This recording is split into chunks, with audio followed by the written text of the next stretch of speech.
Félix, c'est sans conteste mon préféré.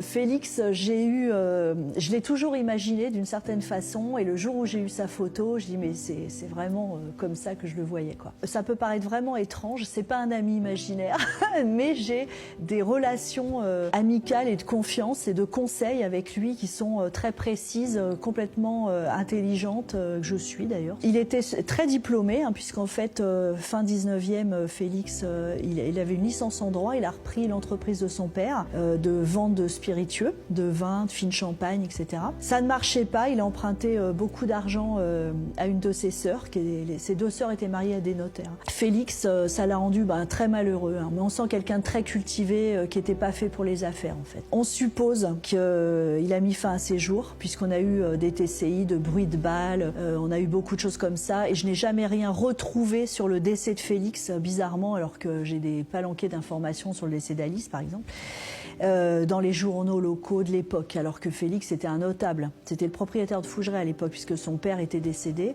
il vivait là avec sa mère. Il est très très présent, vraiment. Là par contre, moi quand j'ai vraiment quelque chose à demander, je lui demande à lui. Son bureau m'inspire, c'est assez étrange parce que quand je suis assise à son bureau et que je commence à travailler, là les idées me viennent et je suis persuadée qu'il y est pour quelque chose d'ailleurs. Et Félix, c'est comme un ami, enfin c'est quelqu'un pour qui je sais que je compte pour lui et vice versa, parce que c'est réciproque, parce que moi à la Ouija j'ai vraiment eu des messages, j'ai senti qu'à des périodes de ma vie qui étaient compliquées, il s'inquiétait pour moi, mais réellement, enfin j'ai eu des mots de sa part que j'aurais pu avoir d'un ami proche ou de la famille, quoi. Dans la chambre de Félix, on a eu des phénomènes par contre de poltergeist très marqués. Là par contre, on a eu le landau qui a traversé la pièce, des chaussures qu'on va le dinguer, des chaises, enfin on a eu vraiment des choses très marquées.